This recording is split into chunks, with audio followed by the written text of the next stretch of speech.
ਸੰਗਤ ਵਿੱਚ ਆ ਕੇ ਸਾਰੇ ਅਰਦਾਸ ਕਰੋ ਪਿਆਰ ਨਾਲ। ਕਰ ਕਿਰਪਾ ਪ੍ਰਭ ਸਾਧ ਮੇਲੀ, ਕਰ ਕਿਰਪਾ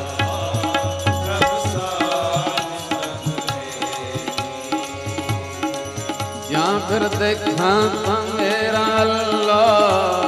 ਵੇਲੀ, ਅੱਲੋ ਵੇਲੀ, ਅੱਲੋ ਵੇਲੀ, ਕਰ ਕਿਰਪਾ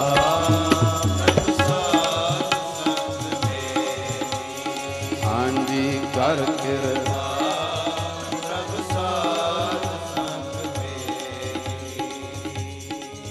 ਪ੍ਰਭ ਸਾਧ ਸੰਗ ਮਿਲੀ,